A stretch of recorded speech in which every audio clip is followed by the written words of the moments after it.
Right, Matthews, out you come. What for? Out you come. Chaplain wants to see you.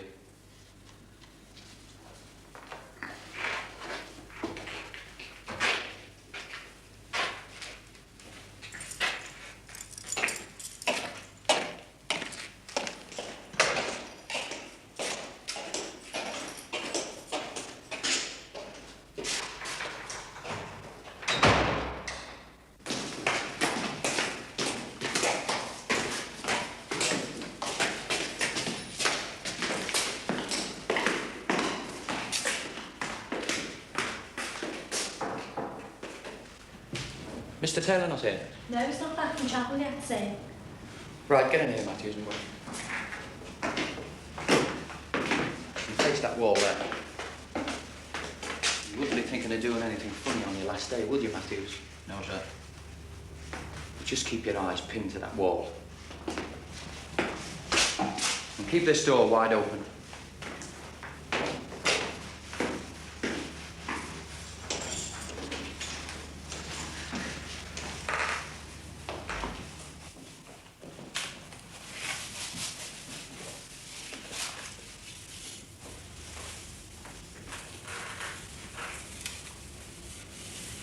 You off out tomorrow then? Yeah.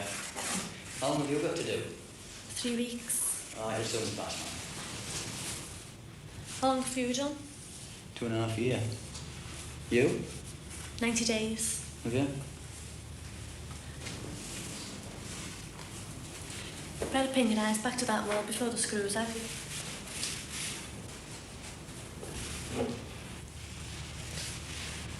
Well, what are you going at? Yeah. Give us a quick flash.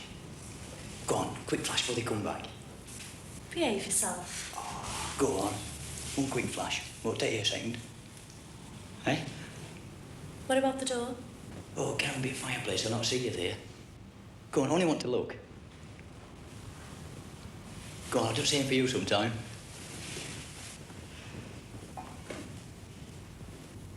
Go on, sharp. Quick, can I put them away, man? Somebody coming. All right, sir? Yes, thank you, Mr. Cleesby. Morning, Matthews. I usually make it a practice of seeing all prisoners up for release, Matthews. See if I can help them with a job or a place to live. Oh, hang these up, would you, Mary, please?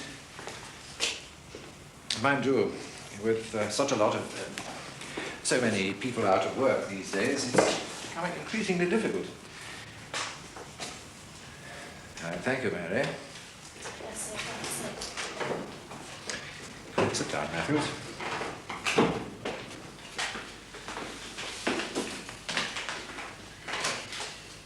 Now, have you decided what you're going to do when you leave here? Yes. You sound very positive. I'm still not getting through to you, am I, Matthews? I'm listening. The chief tells me you've been talking politics with the other prisoners. Not that there's anything wrong with that, mind you. I think it's very good and healthy that the inmates should have an interest in politics, art, literature, any other kind of intellectual subject. Well, it's very stimulating. Makes a change. Providing, of course, that you're in a position to evaluate the issues correctly. Because the situation is perhaps more complicated than you imagine. A society may look chaotic sometimes, even insane. I know it does to me. But there is somewhere, deep at the very heart of things, a sense of justice and order. You take this watch of mine, for example. 12 years I've had this timepiece. It didn't cost much, but providing I respect it and look after it, it keeps perfect time. All I have to do is to wind it up, and it takes care of itself. Now, look.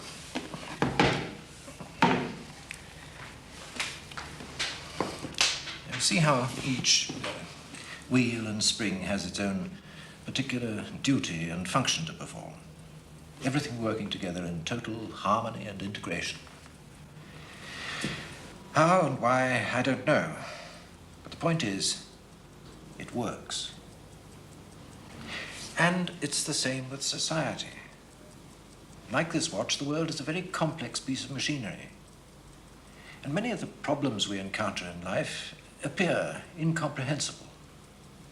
Yet, like this watch, somebody put this world of ours together. There was a plan, a grand design, a divine mechanism at work. And just as it would be silly and arrogant of me to tamper with this timepiece, so also it would be wrong, sinful, for any of us to try to change the world outside of the prearranged order of things.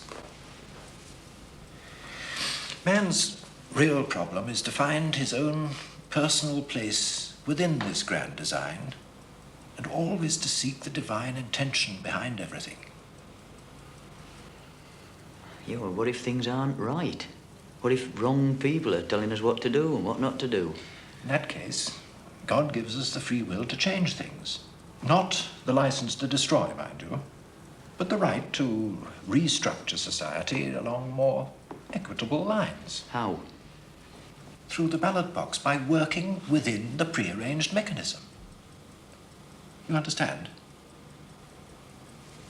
Do you mind if I have a look at that? Not at all.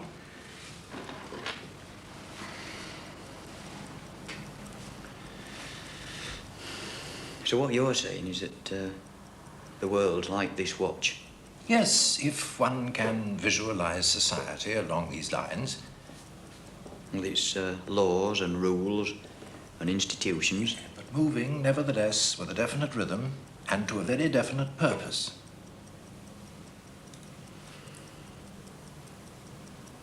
It's got a nice soft tick to it, though.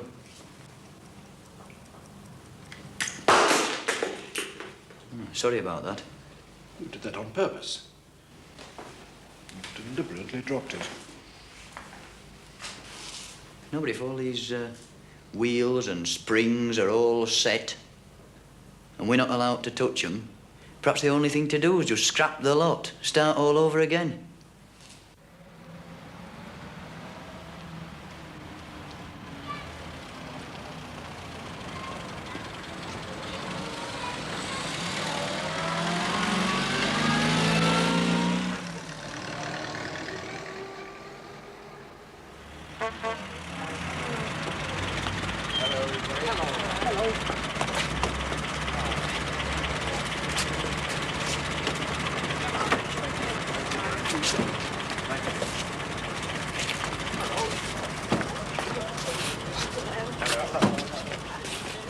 We'll be in the train all the way to London, so hopefully it won't be too bad.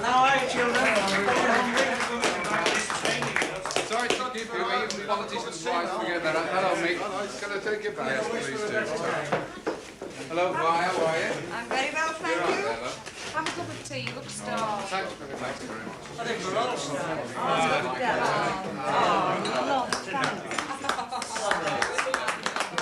Thanks ever so much. Thank you very, very much. Thank They were you. freshly picked from Wally's garden this morning. Thank you, Wally. Thank you. A lot Yes. meant, but little's up. Cheers, love. Thanks. That's smashing. Well, Phil, wish you the best of luck. And when you get there, remember we sent you. Well, Jack, I hope I can live up to your expectations. He won't let us down, Jack. I know that. We waited for a long time for this day. Yeah, a very long time. That's about it. All I want to see is when you get down there, Bill, to make sure that you follow the policies of the university. Oh, yes, it's what we've lived for. And I know in all my lifetime I've always felt that someday I'm not looking for a utopia just because we've got a Labour No, it government. takes time. It will take time. Yes, Well, the lads only come to have a few before you go. Yes, I bet. yes, that's a good idea. It's a good idea. Tea, Philip. No, we welcome any other Oh, thanks very much. Thanks. Everyone, I'd just like to say a final thank you to each and every one of you who have put such hard work into this campaign. Men like Jack Glover, who year in and year out has helped keep the flag of Labour flying in these parts. Let us not forget that we are here celebrating today because he was there, taking the knocks and the blows. And now we've made it. At last we've made it. It's been a long haul, but we've made it. The election of a Labour government means that at last people who have made money out of other people's poverty, out of social injustice in general, are at last going to get their comeuppance. And that we now have planted our feet firmly on the road to socialism.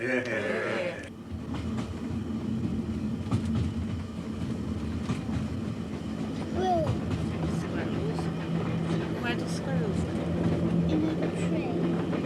See, down in the hole. Down in the mow.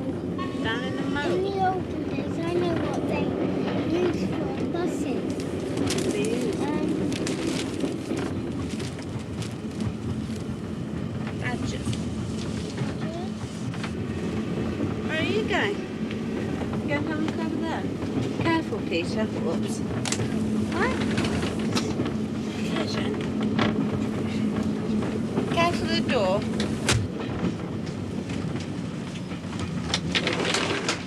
Forgive me for intruding. I saw you on the platform just now. I felt I had to come and congratulate you. I'm Chris Harrington. Oh, how do you do? This is my wife, Sarah. How do you do? Mr. Harrington's Conservative member for our neighbouring constituency. Do you mind if I sit down? Oh, please do. Oh, perhaps I can offer you a cigarette. Or have one of mine. Oh, thank you very much. Thank you. I have one, Phil. I've got a match here somewhere.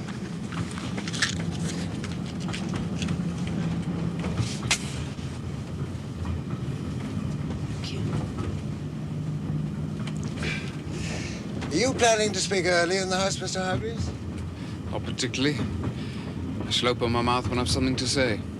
What a very good room. I suppose the country will soon settle down to a Labour government. You'd be truly amused, Mrs. Hargreaves, if you could read some of the letters from my constituents, begging me to think of some scheme to keep the socialists out. Oh, there'll be bloody revolution. We'll all be murdered in our beds. One dear old lady's quite convinced that your husband and his colleagues want to introduce free love and abolish marriage. Well, now that I've met you and your delightful family, perhaps I can set her mind at rest on that score. You know, we have far more dotty extremists on our side than you have on yours, I assure you. What do you do with them? Oh, we keep them safely in the shires, lock them up on various pointless committees. What do you do with yours? We haven't really got any. We have the Communist Party instead. Do I take it then that the communists won't be officially joining you? Well, that's a matter for conference. They'll no doubt be standing again this year. Oh, many of them are fine socialists. It's an argument about means, not ends. Unlike our argument with your people. I wonder. You're in office now. Very different from opposition. Presumably you believe in Parliament, Mr. Hargreaves, or you wouldn't have worked so hard to get there. Well, what happens now in the docks dispute? Will your Mr. Bevin have a strike? The agitators are calling for one. Or what about his authority over the men if he doesn't? It might jeopardize the future of his union. Yes, well, this is all a matter for our executive, but I will say that anyone who questions Mr. Bevin's authority had better watch out. He's a big man. He is indeed an outstanding man. I think you can be sure, Mr. Harrington, the dockers' claim will be settled at the expense of the employers.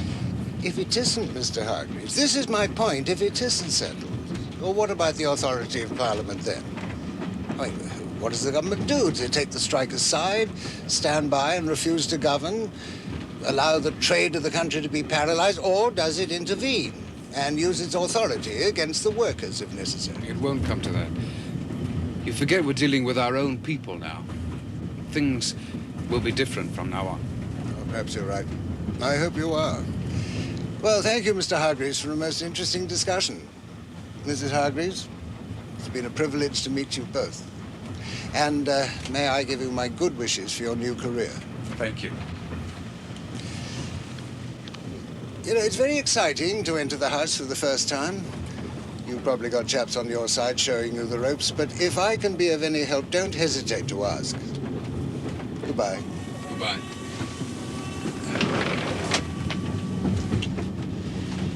Smarmy bugger.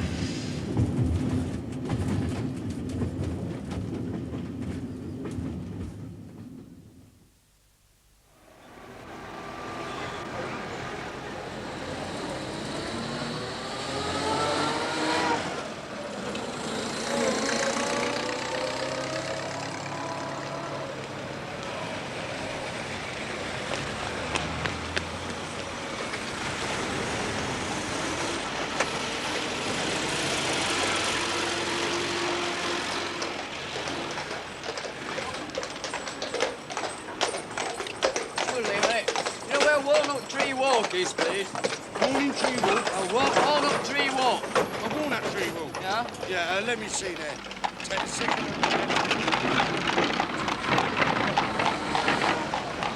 There's, third on the left. Second on the left. Second on the left. Third on the right. Third on the right. Yeah? And your foot's on your right. That's Walnut Tree Walk, Right, right?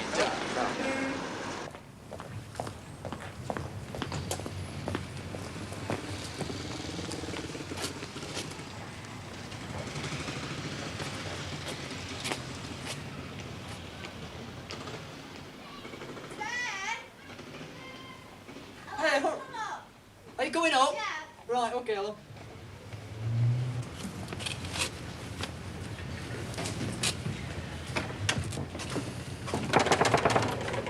Hello. Are you Jane? Do you know me? Are you Peter? You don't know what I'm doing. Hello. Hello. How you doing? Oh. Yeah, good to see you. Come here. That's Peter. How you doing? Hey, are you Peter? And that's Jane. Oh, you do look thin, love. Do you think so? You look shocking.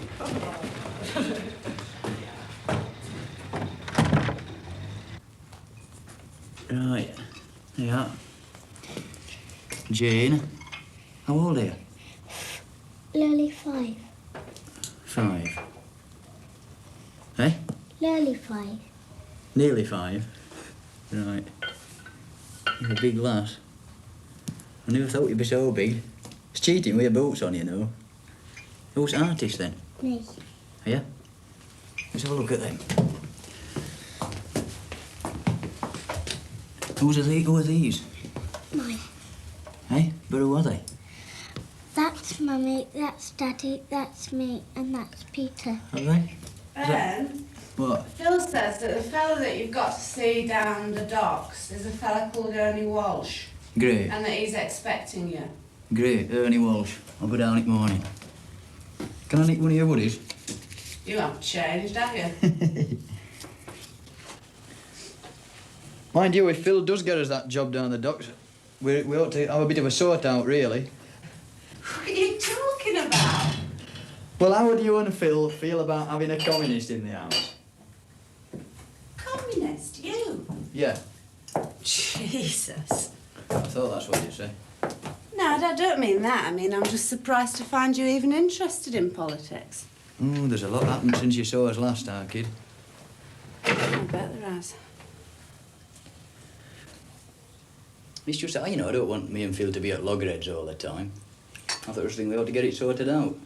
I mean, if I become a member of the party, what's he going to think? That's what I'm asking you.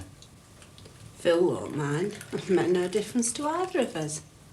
Well, I just thought him being an MP and tied up with the unions and that, you know. No. It's been many a night and we've had Harry Pollitt in here till 2 or 3 in the morning. Pollitt, have you? Ah, it's been like an Irish parliament near many a time. Oh, well, that's no problem then. Jane, are you going to come and drink this tea? Don't feel like it. Oh, you did say you wanted some, didn't you? Well, come on, come and have it.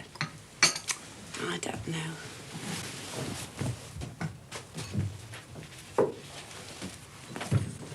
What's made you start thinking like this then? Well, war and army and that strike up in Durham, you know, etc., etc. And I suppose prison just about put top hat on it, didn't it? Well, it brought everything together, tied it all up in a knot. I met some fellas in there and all really had their heads screwed on, you know, knew what were going on. Have you really thought about it? It's a lot of hard work, you know, when you join the Communist Party. It's not... I've had 3 years in jail to think about it, Sarah. I suppose you have. Have you actually joined yet? No, I will do as soon as I know where branch meets. I don't know what our dad would have said if he'd heard you'd joined Communist Party. He'd have turned in his grave. I know. He always said you were the one who took after him. Well,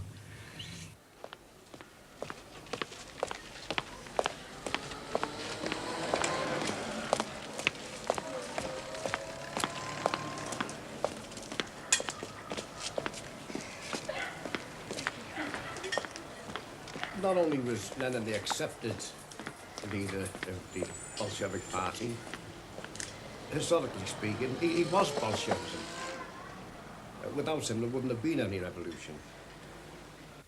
Of course, the capitalist class and the representatives, they gloat and rub their hands at the news of his death, and well-kept yard dogs like Winston Churchill, who compares with Lenin like a vulture to an eagle. Him and his cronies can strut about all they want around the farmyard, smoking the big fat cigars and clapping one another on the back. They think with Lenin out the way, that this affords them some reason to sleep at night. They think that the October Revolution was caused by just a handful of conspirators. They ignore the question of the class forces in society. They put Lenin down as some kind of a conjurer who plucked the revolution out of a hat. But of course, we know differently. Comrade Lenin is dead. But the programme, the Marxist programme, lives. And there's no better way that we can pay respect to Lenin but by seeing that this work goes on. Now, our attitude to the Labour Party, well, really, this is quite simple.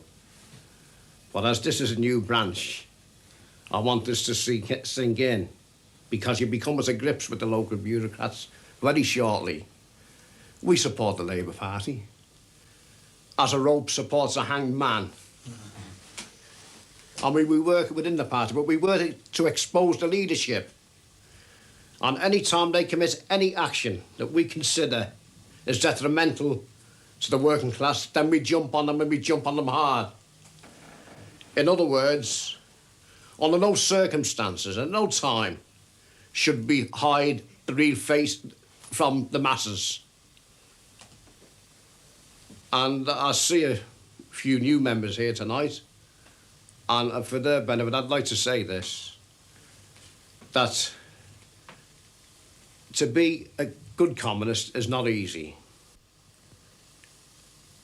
Revolutionary politics and minority politics. From the moment that you open your eyes in the morning, your first thought must be for the party. What task can you do that day? And how best can you tackle it? You must learn to preach communism 24 hours a day. Learn to operate in a hostile environment with all the class forces pressing down on you. You put your clock ahead by tomorrow's time so you can keep one step ahead. But above all, you become proud of the party. You defend it on all occasions and at all times. Your own aches and pains, they're secondary.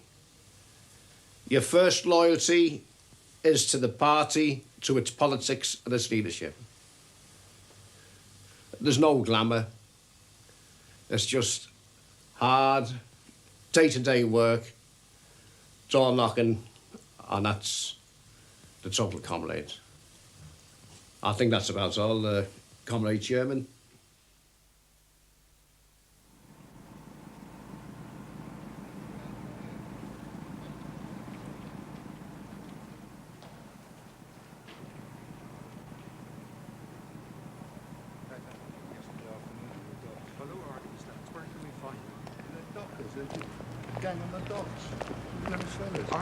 Are they bishops? Are they the authority from us? No, they're not. Matthews, Riley. Riley, he's the troublemaker. Troublemaker? Sex? You two have let a bunch of ragged-ass communists stop the London docks? They'll be back tomorrow. Back tomorrow? They better be bloody back tomorrow. that they publicly discredit the union. And I don't want no more nonsense from my... Car's here, Mr. Bevy. We'd better go.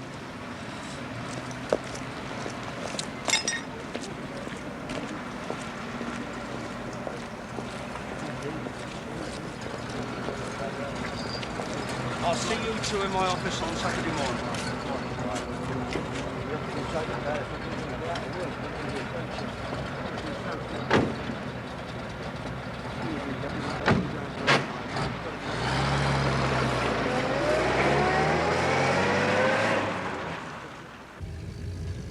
You've got a meeting in the House of Commons on Friday, haven't you? Yes, with Purcell and Bromley. Why? Could you attend a meeting at Liverpool on Saturday afternoon with Sexton? Yes, of course. What time does it start? 12 noon. Try clipping the wings of the Communist Party, because they know as well as what we do that this strike will only last 8 to 10 days, and then it'll be back round the table. And any compromise on our part, and they'll steal the ground from under us.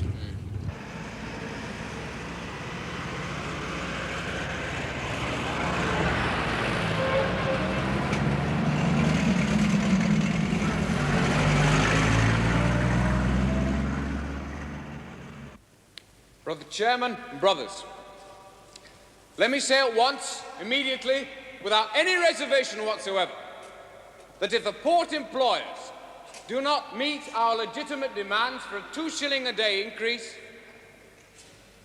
and also a guaranteed working week, that this union will strike as and from February the 16th.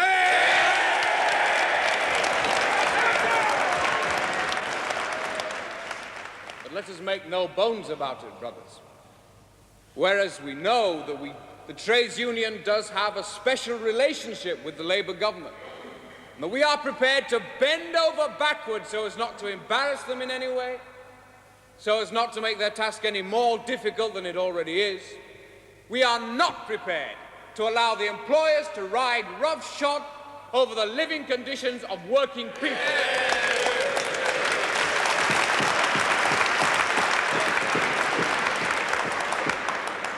Of course, we hope it won't come to that, especially as now that we are aware of the deep and heartfelt concern in Tory circles concerning the advent of a Labour government. We must, as it were, hold the fort until we can obtain a big enough majority to carry through a socialist programme which will transform society along more equitable lines.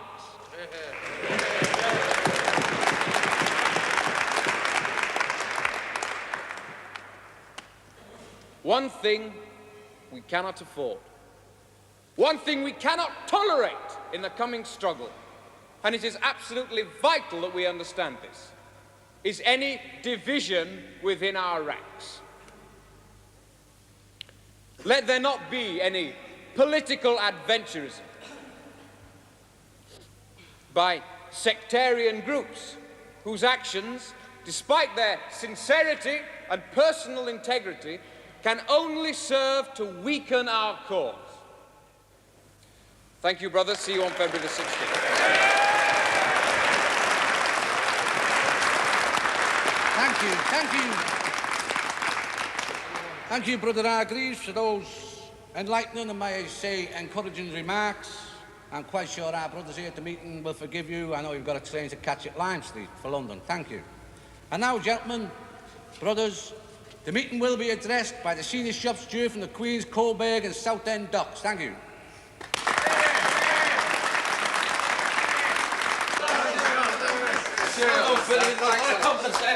See you soon. Excuse me, Mr. Hargreaves. I wonder could I have a few words with you, please? What's it about exactly? Oh, I'm from the Empire News. I'd like a few words. I'm writing a series of articles on the newly appointed MPs. Well, I'm afraid I haven't got a lot of time. Well, I've got half an hour. Would that be all right? We'll be fine.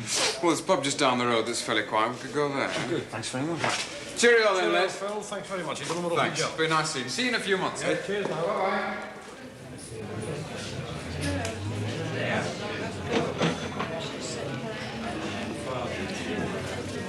Would you care to buy pink?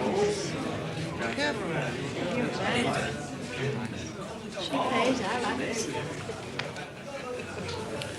Well, that's it. Can I get you another drink? No, not for me, thanks. Just catch my train. Oh, you're not bringing those things round here, are you? That was quite a speech you made. Thank you. You seem such a quiet person off the platform, but up there, the sparks are really flying. Must be my Methodist training. You spoke about legislating capitalism out of existence. In this country, that's possible, yes. Within the institutional framework. Yes, because, see, we have a highly developed, civilized society based upon the rule of law where human rights and democracy are allowed to flourish. So, if a Labour government planned to introduce really full-blooded socialist policies like the nationalisation of land, factories, banks, insurance, docks, the whole lot, everything, then you really think that the ruling class is going to sit back and allow itself to be liquidated? Well, it's a very hypothetical question. No, but just supposing that it happened. Well, of course, we'd expect certain resistance from varying sections of the employing classes. The big boys, with their economic power, would try to discredit us with propaganda in the newspapers, etc. Naturally, the Tories and the Liberals would do everything in their power to block it by legislative means in Parliament. But as I say, it's a very conjectural proposition. We don't have that kind of support yet. The Russians had Lenin and his Bolsheviks. Who have you got? The Russians needed Lenin. We don't. No? Well, I see no evidence of drunken Cossack hordes armed to the teeth, despotic landowners, dark, sinister forces plotting our downfall. Oh, perhaps I could surprise you a little, Mr. Hargreaves. Really? No, I think you journalist fellas should give us a chance. I mean, we're only just now in power. You should give us the chance to get the gloves on, as it were. What for? The fight's fixed. How do you mean? Let me tell you something, Mr. Hargreaves. A certain prominent member of the Labour government has had a meeting with a leading Tory. The issue at stake was a highly secret plan to deal with any major strike which might get out of hand. What on earth do you mean? What I'm saying is that the Cossacks are all around you, waiting for the call, if and when they're needed. At least that's the way it looks.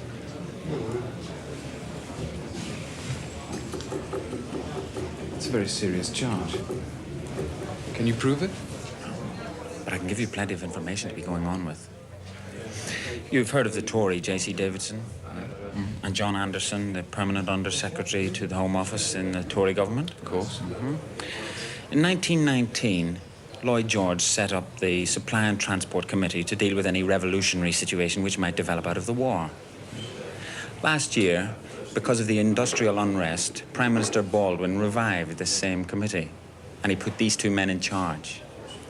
Davidson was made the Chief Civil Commissioner, and his salary was paid directly out of Tory party funds to avoid any publicity. The country was then divided up into zones, each with its own area commander or commandant. For instance, Scotland was to be directly under the control of the Lord Advocate. These people were to take over from Parliament if and when private ownership was really threatened. You'd be doing what you were told at the point of a gun. So what happens to your democracy and human rights then?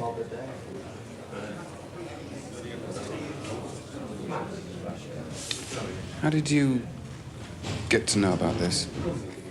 When you organize an operation on that scale, I mean, when you organize what is literally a secret army, then sooner or later somebody's going to find out about it.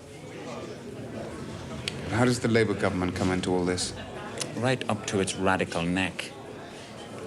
These plans were set into operation in May of last year, and from what I can gather, everything went smoothly for a few months until Baldwin decided to call an election.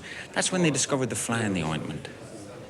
What happens if the Labour Party gets in and all these plans wind up on the desk of some Labourite trade unionist? Not only would it be embarrassing, but it would also forewarn the trade unionists of what was in store for them. So, Davidson's astute. He knows a friend when he sees one. What he did was, he went to see Josiah Wedgwood, his opposite number in your government. And what he said, more or less, was, Doesn't really matter which party is in power. A general strike could lead to a Bolshevik-inspired revolution. Neither of us wants that, do we? So don't shelve these plans. They might come in useful. And Wedgwood agreed. Or so I'm told.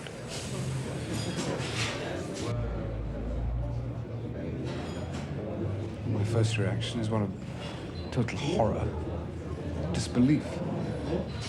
I mean, if this is true, this amounts to the most treacherous class collaboration imaginable. But how do I know that what you're saying is true? You don't. You have my word for it. And the word of others. Whose names you can't divulge. That's right.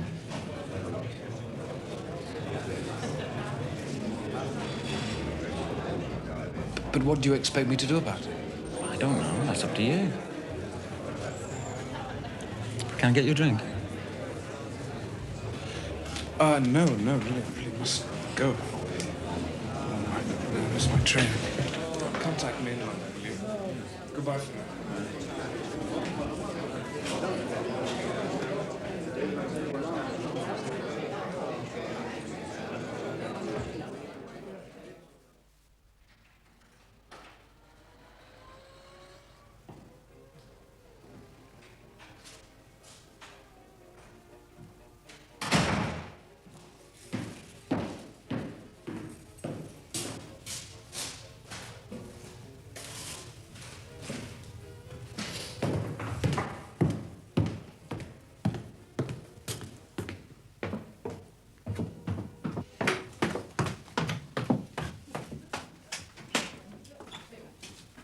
Hello, Phil.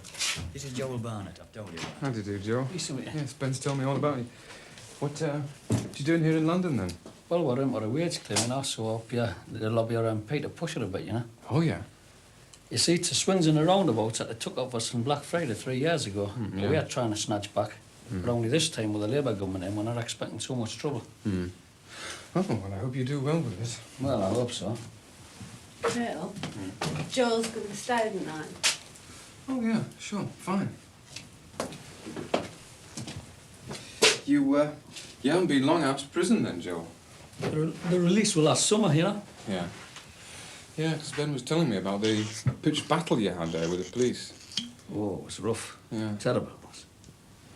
How did your meeting go, Phil?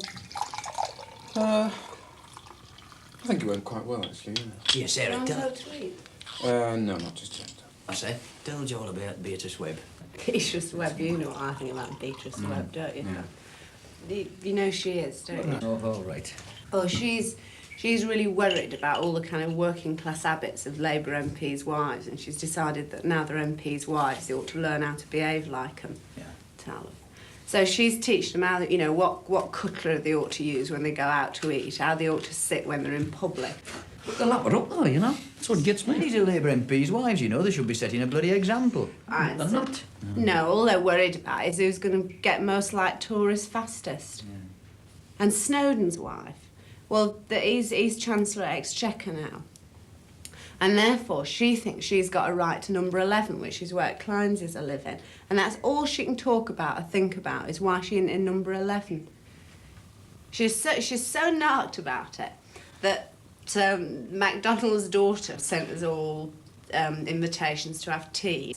And Mrs. Snowden put it round that the ladies wouldn't like tea there. The ladies will prefer tea on the terrace. Can you credit that? I can't understand it, man.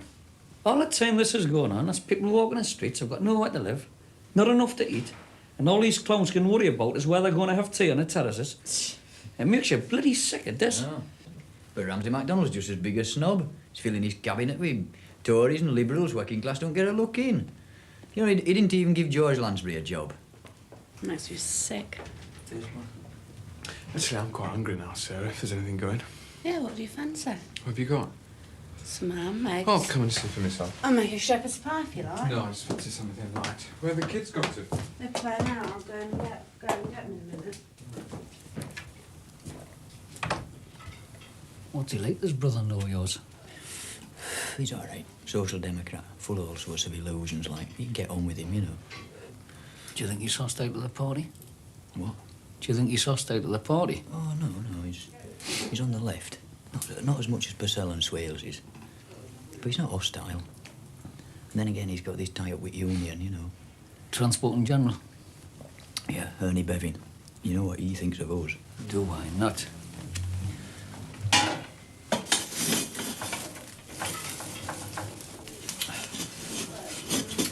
By the way, Ben, how did the treat in prison? It were all right once I got out of the hands of the military. Be some stick, them lot. Yeah, they did. It were all right after that, you know. But not at first. At first it were hard. Can imagine. What about you? How'd you get on?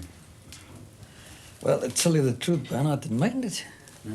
Mind I worried about how the Whiteman kids were faring and all that, like. But just to see your pleasure and not having to think what you're going to do tomorrow morning, who you're going to face, how you're going to do this and that, how you're going to find a few bobs here, a few bobs there. What about your Jenny? How's she going on? Oh, she's doing all right, man. She got married when I was in prison, you know. Is she? She married a pitman from over the other row. Got a couple of kids now. They find it's hard like the rest of the way, you know, but they're quite happy. Sure a good lass, your Jenny. Oh, she's a kind lass.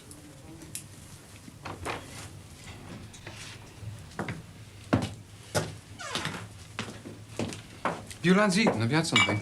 Yes, thanks. So I've got something before. Yeah, right.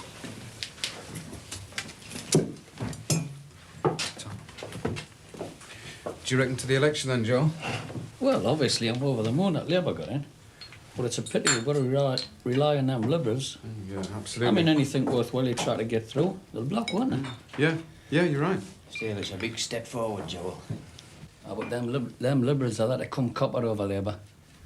It was Lloyd George who hammered us in 21, remember? Yeah, right. May feed at different tables and argue the toss with the Tories about what's on the menu. But there's no argument about who foots a bill. It's us, the workers.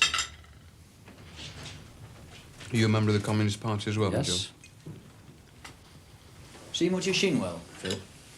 Oh, What's he like? Yeah, how do you rate him? he's a very clever man. Lots of jungle agility. Any chance of getting the pitch nationalised with him, Minister of Mines? He's a cat in arms. Why is that, man? A Sankey report came out in favour of it. You've already put your finger on it. The Liberals have prevented. Well, it's up to Labour to shove it through, then. Bugger the Liberals.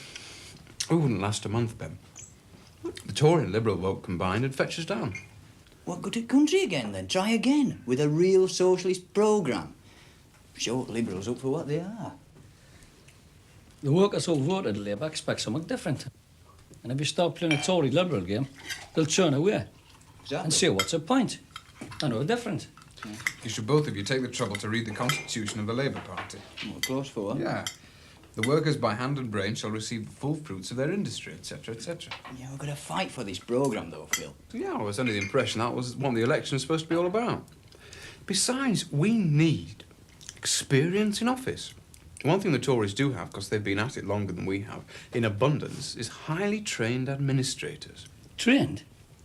Oh, experienced, yeah. Aye, fleecing the workers, yes. What did Baldwin know about the pits? What did Churchill ever do but make a bollocks of the Dardanelles? Sent the troops into the Welsh coalfields. Dashed about on a bloody horse, playing polo and shouting his big mouth off.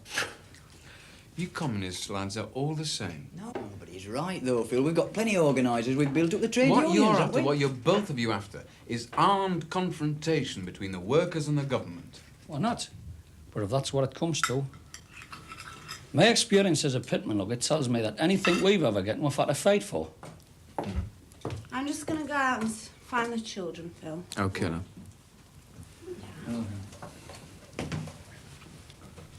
What time's you gonna see your MP tomorrow, Joel?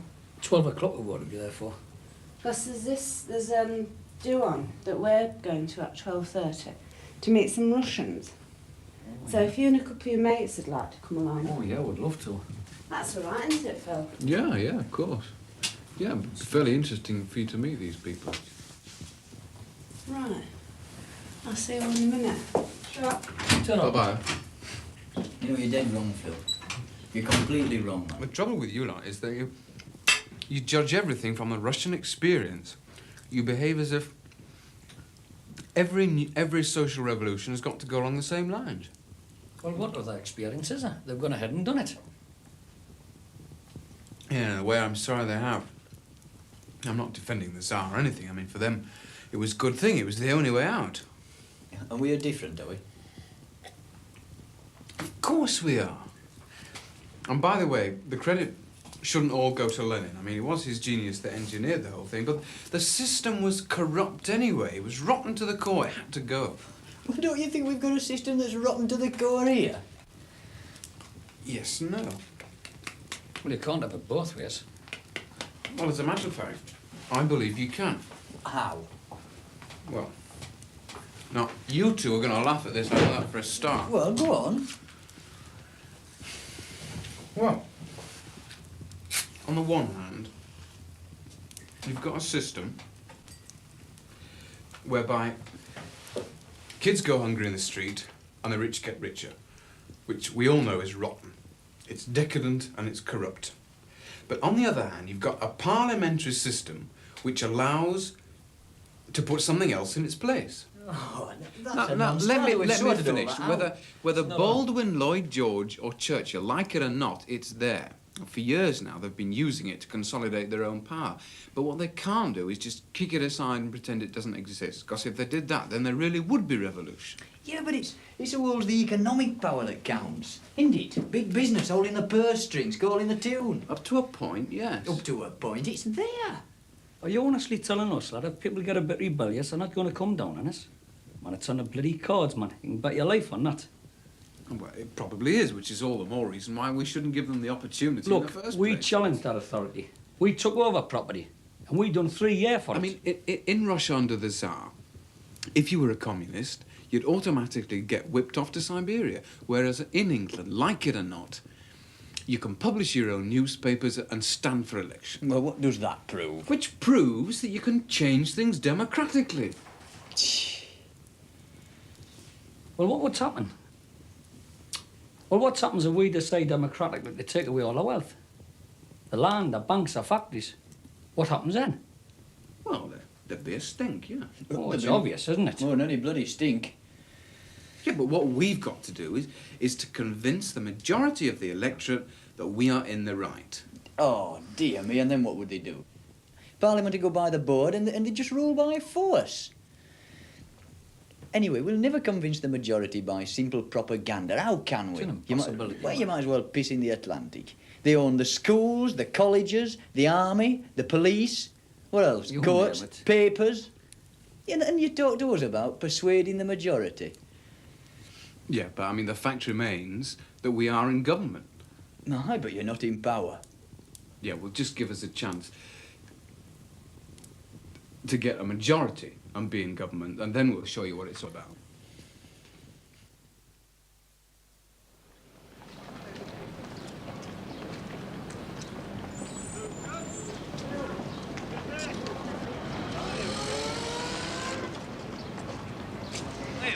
Wait, How's it, White? champion. Wait, Bean? Been having a look at the sights. Champion? What, the Saints?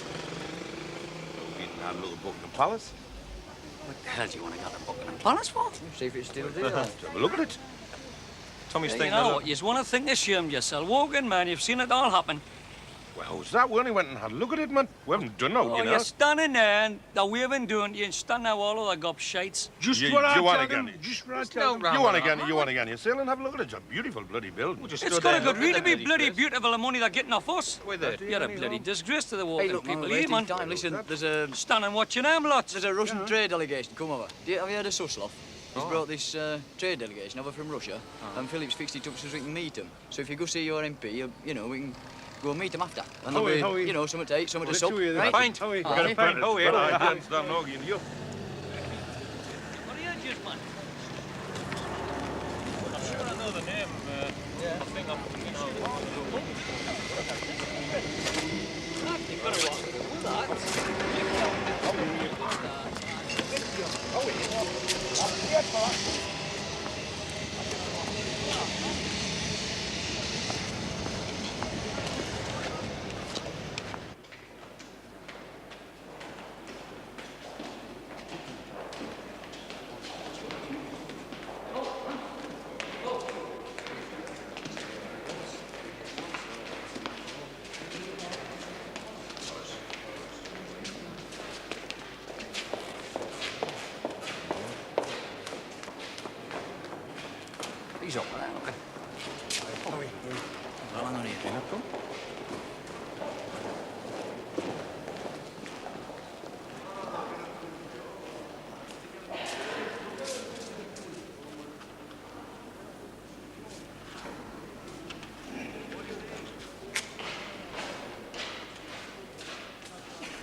Ben. Hello, Ben. I'm still waiting for them lot. They're over there. Oh. Well, listen, I better be getting along, because they'll be expecting me. Does Joel know how to get there? No, he won't. No, will he? no. Well, I'll just pop over and tell him how to get there. OK. How long have you been here? About 5 minutes.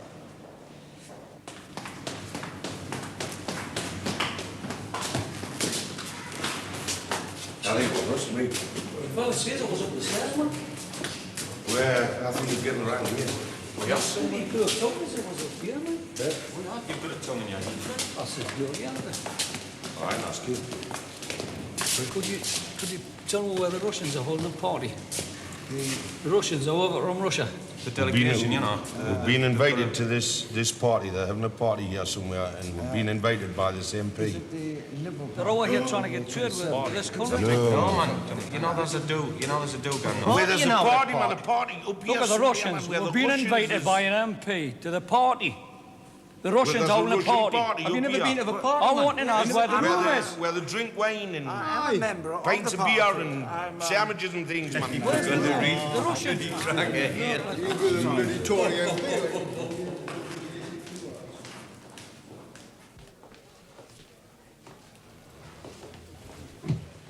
This is the place, yeah, look at. Delegation of trade representatives from the USSR. USSR. That's right. That's you, Ian. Knock, man. Oh, never mind knocking.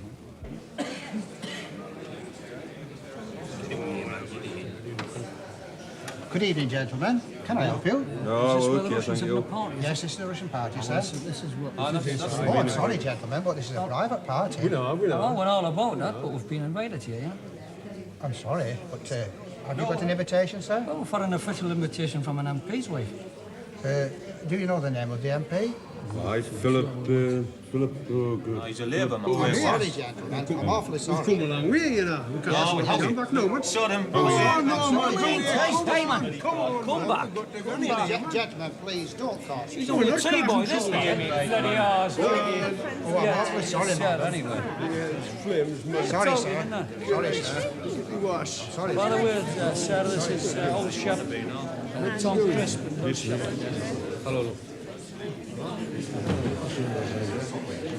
Where do you hang these? I love it, sir. Get stuck in. Thank you. Thank you, sir.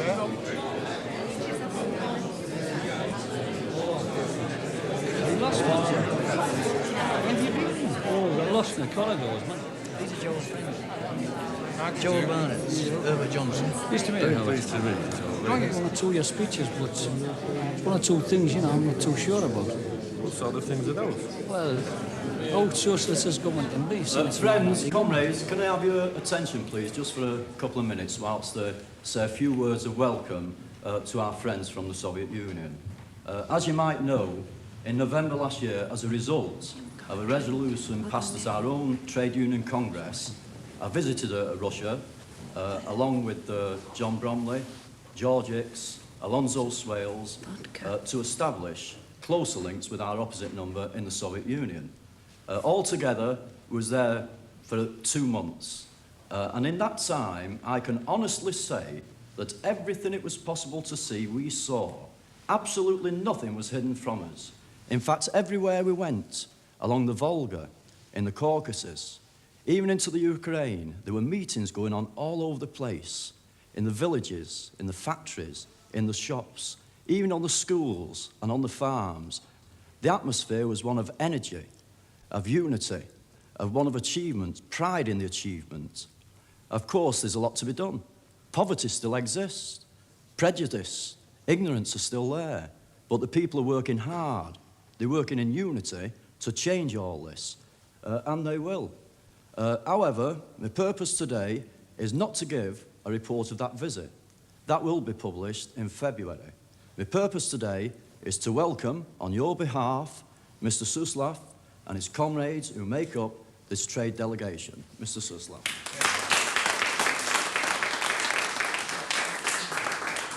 My comrades and I thank you for your warm welcome.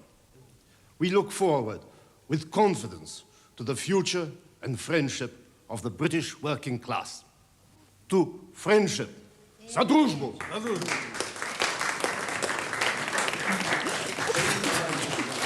Sorry, sir. You find it out? Oh, yes, sir. Get it down your throat. Having Can I take him anyway?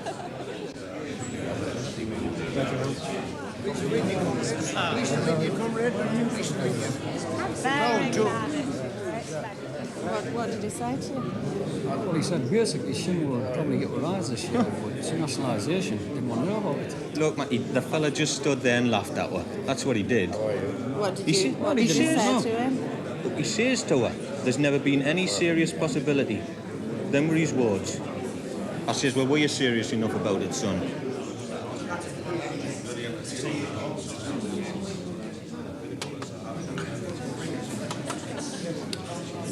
My God, this beats walking for a living, does it? It certainly does.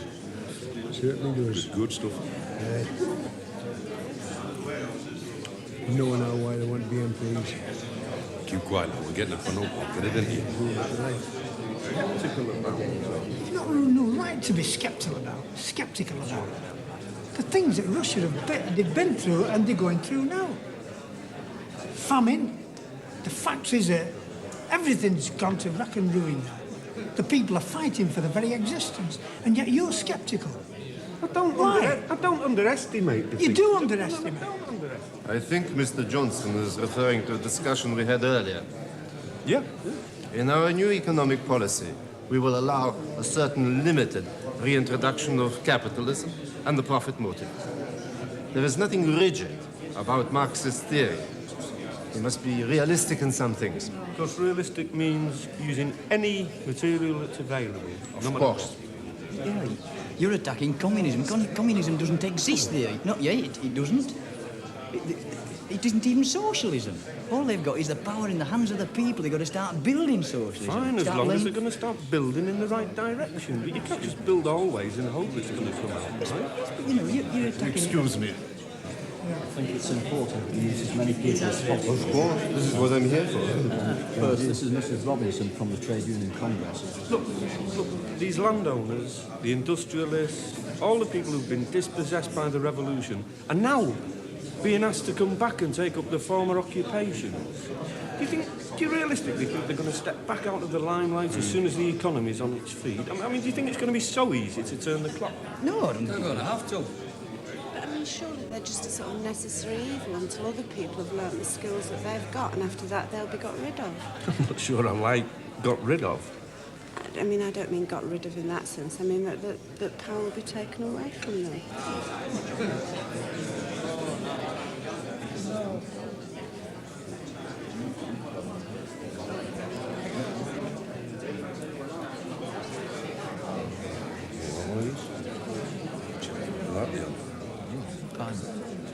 Sure. I was going to have that one. Only way you get a soft one, you.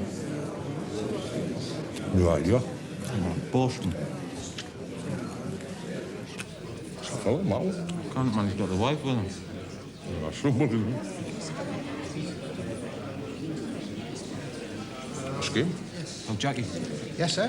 where's the labs round here? The gentleman's toilet, sir. Down the corridor, second on the right. I'll be able to get a piss there, will I? Oh, I hope so, sir. Here, you throw up, man. Yeah, man, I won't do it. Good.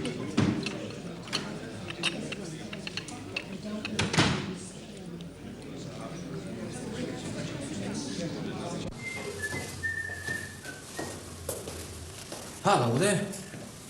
Hello. Oh, I'll tell you what. I know you lads did a canny job over there, but you want to watch this load of shysters here? Because they'll cut your bloody throat as soon as they look at you, this lot. No, man. Got to use your heat with this lot.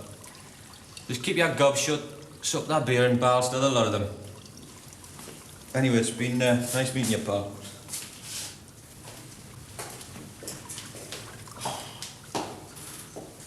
Yeah, but I mean, it's quite easy to get on with the Russian communists because they're not actually in power here. They are in Russia. When I was there, saw no evidence at all of persecution, as Alf said. We travelled extensively. Well, let's wait and see what's going to happen to Mr. Trotsky and his friends, John. But I'd like to come back to the point that Sarah made before, because I think this is the real crucial issue. these people who've been brought back in to manage to get us over these short-term obstacles, it's not going to be that easy to get them out again afterwards. You know, they've seen the way the wind's blowing. They're flocking to join the party. The old bosses, the old managers are coming in as members of the Communist Party now.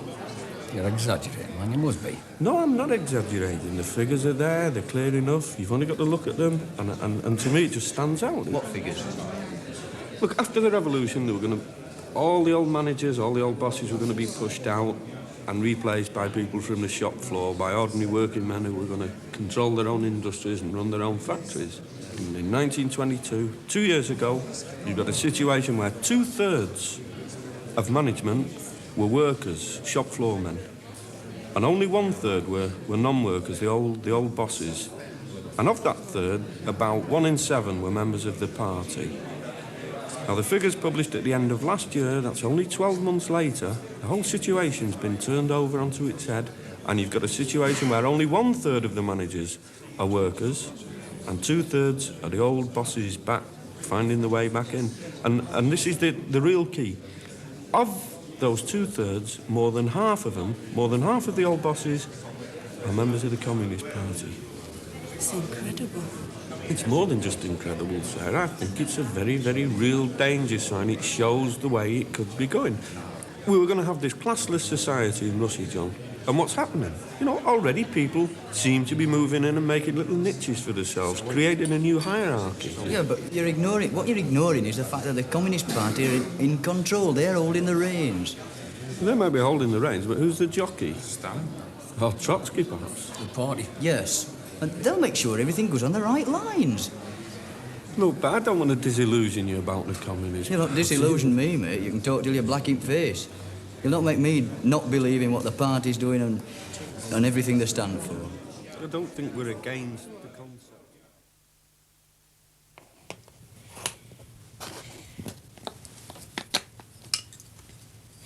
Is that a bit of dress?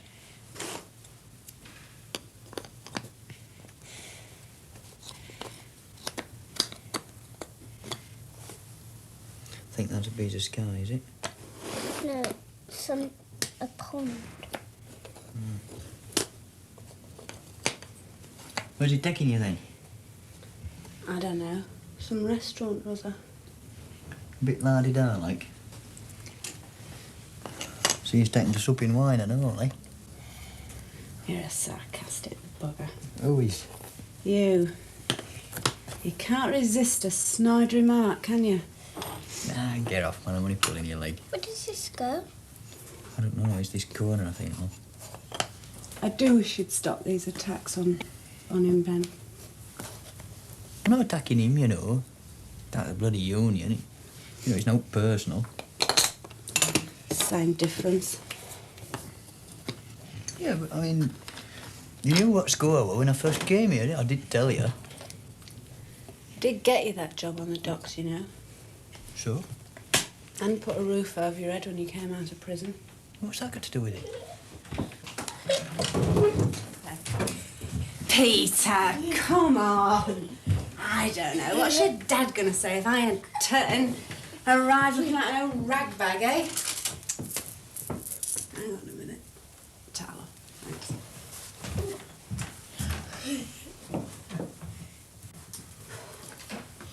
This hat looks absolutely ridiculous. Oh, you're all right. Well, get him to buy another one.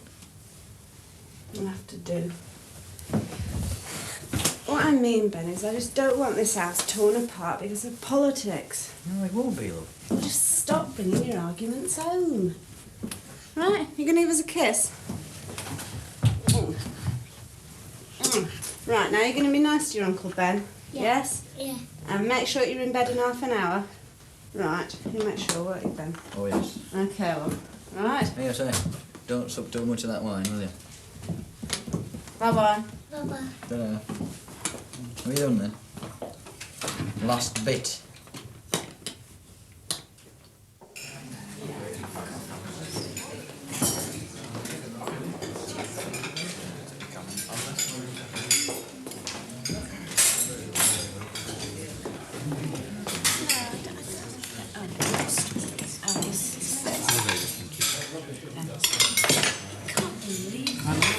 I know.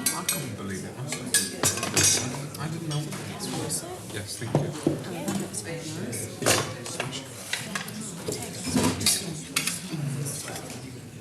That's fine.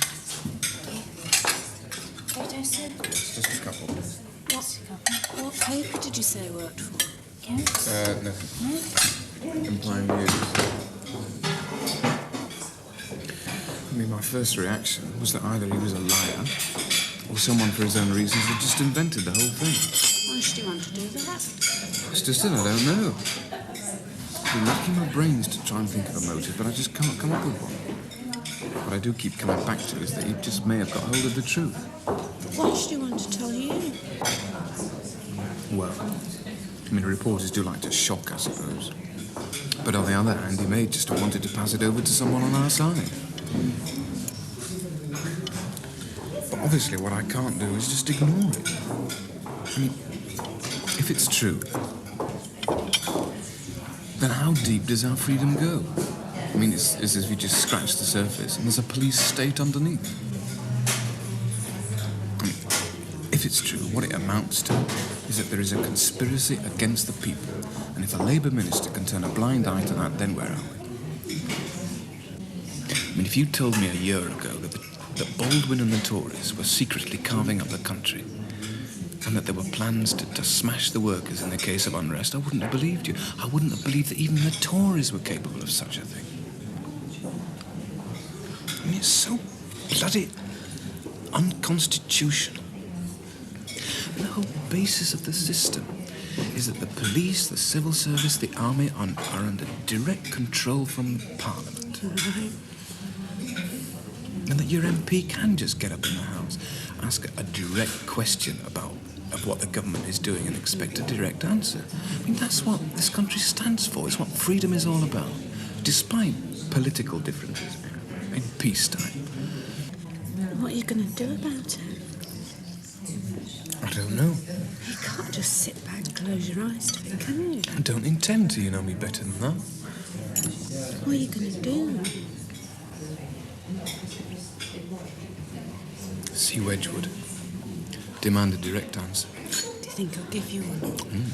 You'll have to. Morning, miss. Hargreaves. I'm sorry I wasn't able to see you before, but as a matter of fact, it's been rather a busy week for me. Yes, of course. I did try several times. Would you sit down? Thank you very much. I have your letter here. I must say it gave me rather a jolt. Who gave you this information? A reporter. Can I ask his name? I'd rather not disclose his identity. Why not? Well, the information was given in confidence. Oh, come on now. You can't just make allegations like this and then conceal the identity of the person responsible. I mean, if he's so sure of his facts, why hasn't he published them? He claimed he didn't have enough proof for that. So he sends you along like an errand boy to do his dirty work? No, that's not the case at all. Oh, don't misunderstand me, Hargreaves. Well, I rather object to being called an errand boy. I object to being maligned by some anonymous journalist who happens to work for a Conservative newspaper. But I've no wish to fall out with you, Hargreaves. As a matter of fact, I respect the straightforward way you've dealt with this. I thought it best to come directly to you. Have you discussed this with anyone else? No, of course not. Have you arranged to see this reporter again? No. You have no communication with him whatsoever? None at all, no. Thank you. What does he hope to gain? I don't know. Surely the whole object and purpose of this miserable exercise is to write a story which will enhance his personal reputation. At the same time, discredit the Labour government. Well, perhaps, yes. Oh, perhaps about it. That's what this fellow's after. Well, he certainly wouldn't get that from me. Oh, I'm quite sure of that. I'm simply trying to get at the heart of the matter. Unfortunately, it isn't always that simple. There are times when one has to embellish facts, conceal motives, disguise intentions, like that speech you made at Liverpool on Saturday. It was exaggerated out of all proportion. By the newspaper? Very much so. And by reporters who set out to discredit you? Yes, I suppose so. I thought that in the circumstances, that was a good speech you made. You told them exactly what they wanted to hear. Had you not done so, the influence of the communists would have been strengthened. We have a big problem there. I know you have. It's like walking on balloons. I'm sure it is. Nevertheless, what you said at Liverpool did help to spike the enemy guns, as it were. Which does raise some interesting points. I mean, how far does a Labour government go in dealing with the communist threat and at the same time ensuring that the rights and traditional liberties of the ordinary, decent trade unionist are not interfered with? Now, in your own union, for example, how does Bevin cope with the communists in the union? With a big stick. He just walks all over them. If we did that, we'd be accused of betraying the working class, setting up a dictatorship. Yes, but if we could come back to the letter, Minister. Yes. All I really want you to do is to deny that there is any truth in these allegations. I'm sorry, Hargreaves. Believe me, I'm not attempting to evade anything, but I refuse to confirm or deny the truth of these allegations. My responsibilities are to the Prime Minister, the Cabinet, and Parliament, in that order. But I'll tell you this. Never at any time has there been any collusion between either myself or any other member of the Labour Cabinet and Anderson, Baldwin, Davison, or any other Tory you wish to name. And that's as far as I'm prepared to discuss it with you. As for the rest, well, the powers granted to me as Chief Civil Commissioner are public knowledge. There are no secrets there. And whatever steps I take will be subject to debate and discussion in the House of Commons. Yes, but I'm sorry to go on about this, Minister, but these secret plans, if they exist, were they ever handed over for your safekeeping? I mean, that's the crux of the matter. You really are a very persistent fellow, aren't you, Hargreaves? I'm sorry, but I just want to get at the truth. And what are we talking about? Now, we are agreed that there is a communist threat. In your own union, for example. And that they will stop at nothing to achieve their ends is beyond question. So, isn't it the duty of any party, any government, regardless of party politics, to protect the democratic way of life, which, with all its imperfections, through the ballot box, has enabled us to take power for the first time in history? Well, there's no question about that. So, we now have a Labour government at Westminster, of which you're a part. What it boils down to is, are you prepared to trust that government?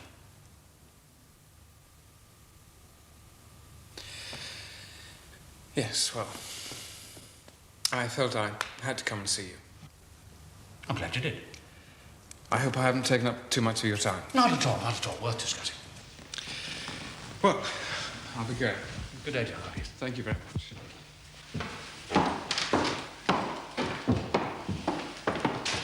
Did you find your own way out? Yes, certainly.